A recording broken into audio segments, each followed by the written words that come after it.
Hello everyone, this is Mark from Cedar Creek Bottoms Farmstead with Fireside Tales.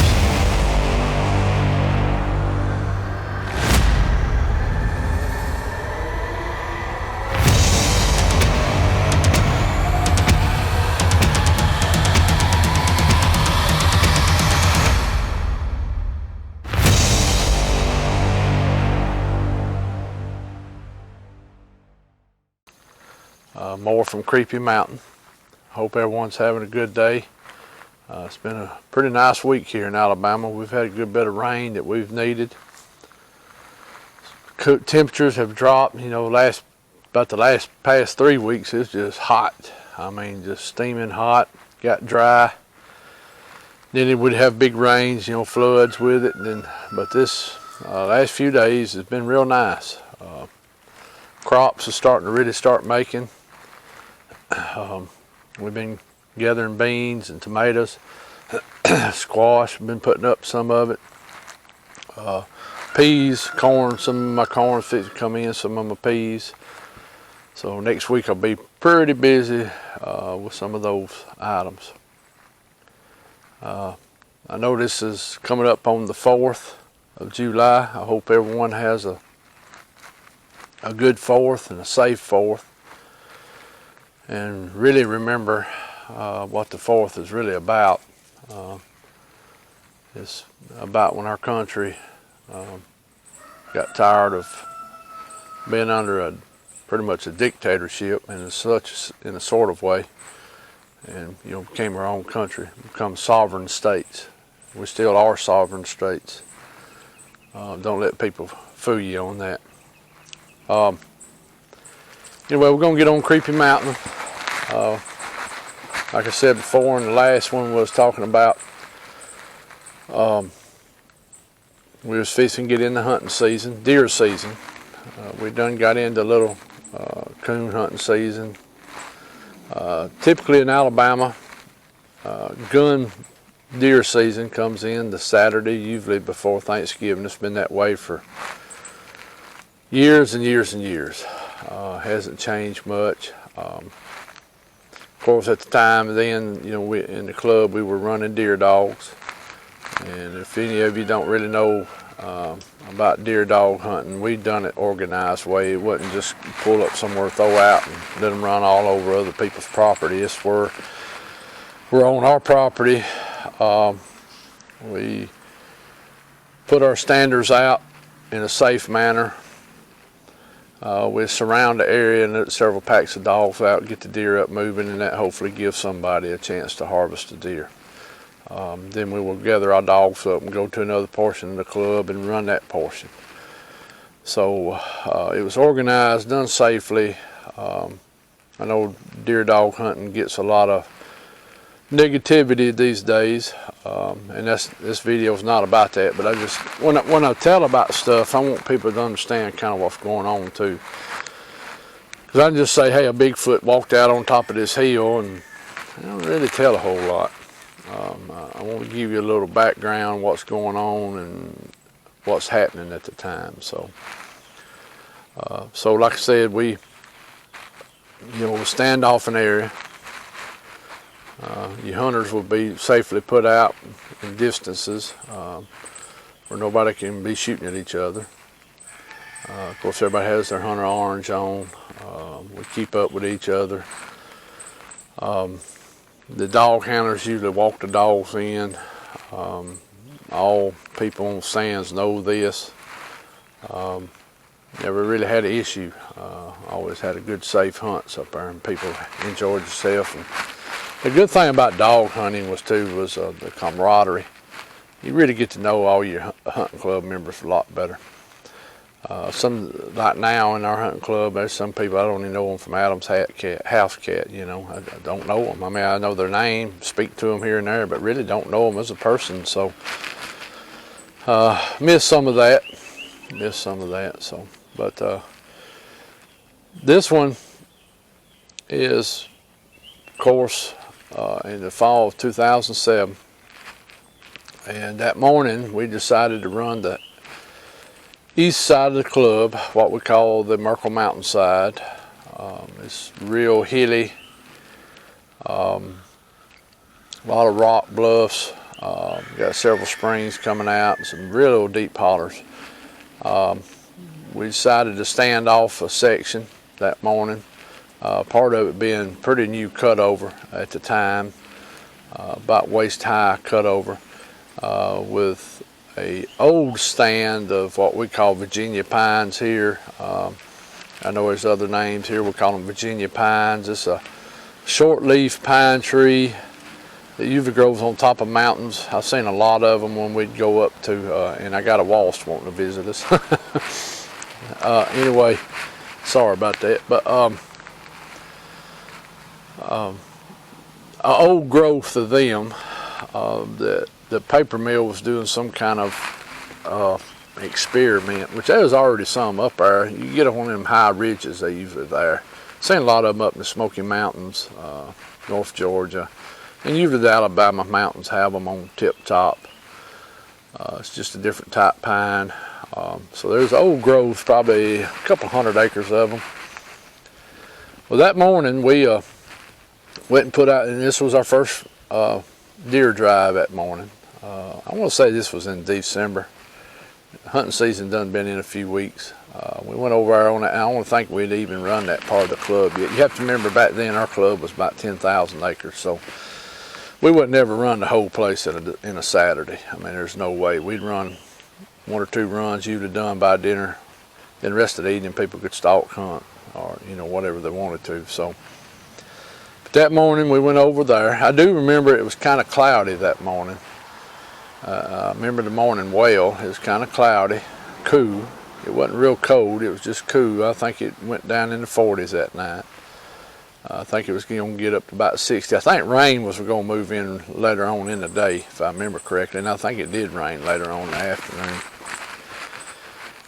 Once we got all our standers out and everybody was in position, and that day I had a stand. I had my dogs with me, but I was going to run on the second run. And that was another thing we would do. We'd take turns turning dogs loose. That way everybody got a chance to run the dogs. So I would be on the second run. So I had a stand in the cutover area, and of course I could see in places across the club a mile. You have to remember it's a big hill. It dropped down, come up, and you can see. So I could see a pretty good piece. And Keith that morning also had a good stand and part of the cutover, so he could see the whole cutover real good. So anything that would come out into the cutovers, we could see pretty good. So we'd been, the dog handler turned his dogs loose. They struck a deer. You could hear them running pretty good. And maybe 5 to 10 minutes into the dog run, Keith hollers at me we had a little two-way radio. And he hollers at me. He said, call me on the phone. So I give him a call, and he says, hey, he said, I just seen what I thought was a booger step out on a ridge over yonder out of that old growth Virginia pines, and he said, this son gonna look like he's 8, 9 foot tall. And he said he was looking down to where the dogs was running. He said, can you get your binoculars and see if you can see something over there? So I got my binoculars out, went scanning the hill. Of course, I didn't see nothing, but I called Keith back. I said, man, I don't see nothing. Of course, the dogs had done got away from that area. I told him, I said, I don't see anything. He said, I seen one step out on that hill. So after that run was done, I think we harvested one deer off that run. After that run got over, we'd all meet up to do our second run. So I got Keith off the side, and I said, well, tell me what you saw. He said, you know, when the dogs jumped down in that bottom, you know, they kind of went upside that hill toward them Virginia pines. I said, yeah, I could tell which way it's going. He said, I just happened to see it. He said, something big. He said, 8, 9, 10 foot tall, stepped out and stood there probably for 20, 30 seconds looking down toward where the dogs was. And he said, then it turned around and walked right back into that Virginia pine stand. I said, I said, so they're bedding right there? He said, yeah.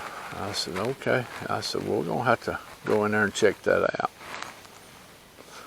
And so, of course, we was on wait during the week when there wasn't hardly nobody up there, so we didn't say nothing else about it. So on into that week, because I was still working the 12-hour shifts where I worked at, and of course had some days off during the week. I happened to be off that weekend, then I went in and worked Monday, Tuesday, so I'd been off Wednesday, Thursday. So we went up there one of those days and went over and parked at the foot of the hill, and there's an old fire break that the Forestry Commission, I think it had been a fire in there at one time, and they made a fire break in there, and pretty easy walking. So we went up the hill, and we get up on top in this area where he thought he'd seen it. And of course it was real rocky, so I knew then, I said, well, it's going to be hard to find a track here. I mean, there's always a track, it's just going to be hard to find. You have to really, and plus it being done 3 or 4 days, you know, it gets even harder sometimes. So we're looking around. Then I notice over toward the wood line, I see a pine tree, maybe 7 foot tall pine. You can see where right up here on the top was snapped off. Went over and looked at it. Couldn't decide if there was a wind, but I didn't see no disease in the tree, so that was kind of strange. Usually if you see a break like that, you'll find a, you know, if a wind done it or something, a lot of times it'll be some disease right there. I didn't see no disease in the tree, but that still don't mean nothing. Cause I wasn't there to see what broke it, so I don't know what it was. But it was kind of strange. Pretty fresh tree. I mean, it still had sap in it. The needles on it were still a little green. So that kind of struck us odd because there wasn't no other trees right in that area broke off. I asked Keith, I said, well, we're going to walk in here. And he said, well, we'll walk in a little bit. Because me and him kind of under that impression. I don't like nobody walking in my living room without an invite. So we was kind of thinking, yeah, you know. So we eased in there a little bit. And of course, I'm looking for tracks. We're listening, we're looking. Don't hear nothing for a few minutes, and about that time, further up the hill, there's a big rock pile, just rocks on top of rocks. We hear limbs snap come up from up in there. Of course, the wind's not blowing. It's a good still day. It was cool that morning. I think it went down in the 30s, so it was still probably in the 40s. We had light jackets on. We heard a limb just, I mean, it sounded like a .22 rifle went off. Pow! You know, and I looked at Keith and I said, there ain't no wind blowing. He said, yeah, I know. He said, that was intentional. I said, yeah. So we stood there maybe 5-10 more minutes trying to see if, you know, we'd see movement or hear anything. Of course, started getting the heebie-jeebies, as I call it. So we stood there for a few more minutes. Didn't hear nothing else, and I told him, I said, I don't really want to approach no further.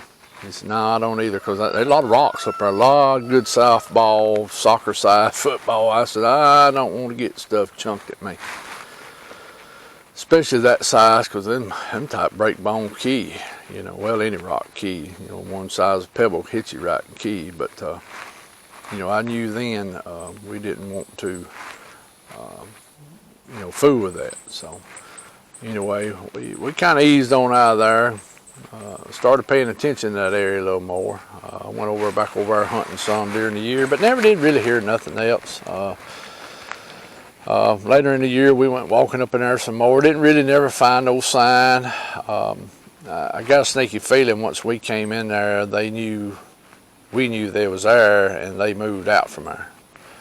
Later on, we would find some more bedding areas down the road that I will talk about in a later video. The other thing I was going to mention, was also during that time, right before that time, before dog season came in. Keith had been hunting on a green patch, and I will get him to tell you about it too in his own words, what went on that day. But not far from that location, maybe a half a mile, there's a field in there off of what we call number 3 road. It was, the pines around it were probably in 15, 20 foot tall, but there was still a lot of thickness around the green patch, a lot of blackberry briars and honeysuckles. So Keith had went up there one evening to hunt with his bow, because this was still but it was right before gun season. But our bow season comes in around October 15th, and he had a crossbow that day because they had made them legal in Alabama a few years before then. So he was hunting with a crossbow. A little after 4, he had several does come out on the field, and he decided to harvest one of them. And when Keith, let the crossbow go, of course it hit the deer. Of course, the deer made a little grunting racket when the boat hit it, and a boat is an arrow. They call them boats for crossbows. It hit the deer. Deer went a few feet and fell.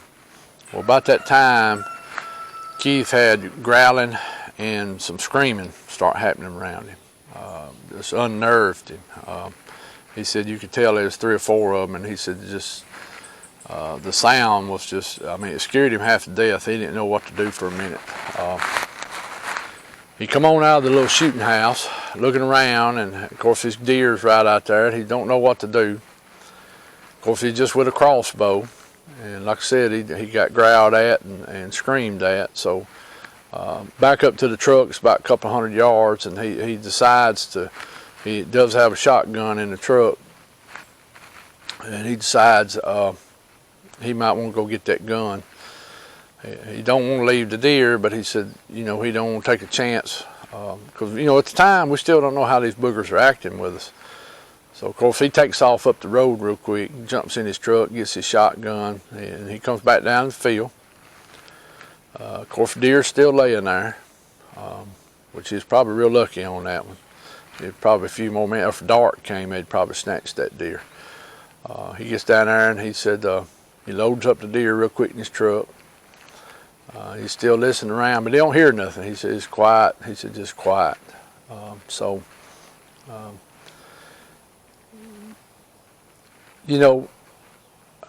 Later on I will be explaining more about green patches,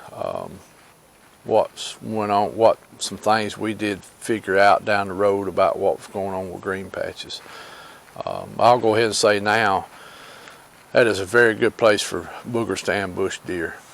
And later on I will just get into that a little deeper about how we found out that was happening and how we figured out that was happening. Just like, I'm going to tell you how the coon hunting plays in on the boogers too. They're like animals. They're learning to adapt to what we're doing to work for them. That tells me this animal's got a lot of intelligence, which there's other animals do that. Coyotes, I think they have learned to hunt around green patches. They know rabbits are going to be there. They know deer's coming there. So they've learned to hunt around it. I believe some of your other animals like foxes and stuff have learned that too. And anytime you plant anything, you're going to have animals come around. Just like, with our big fields, we got coons and deer and foxes coming through, and coyotes, and of course we had a bear running around here last year. Neighbor got it on his game camera 3 or 4 times over around his green field and his feeder. And that's another thing. I'm wondering how the feeders are working. Alabama made it legal for us to a couple of years ago to start feeding using feeders while we're hunting. You couldn't use no type of bait. I have a lot of opinions on that one too. I think in the long run it's going to hurt us, but that's my opinion. I'm interested to see. I've been watching my feeders that I put. Yeah, I want it. Even though I'm kind of not liking it, I went ahead and done it because if everybody else is doing it, that means they're going to draw deer to their area, and the places I hunt means probably ain't going to have nothing. So I've kind of got to equalize it. Not really I wanted to, but I'm wondering how that's working.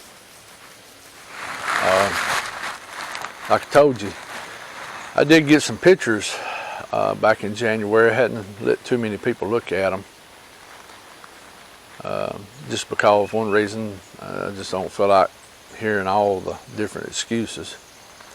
But there's some interesting pictures. I've let a few people look at them, got their opinion. They're like me, they really don't know. It's hard to say. Just hard to say. Well, that's another little bit from Creepy Mountain. I know it. Of course, like I'm saying, it's fixing to, rev up some. We're fixing to get in more winter with the coon hunting.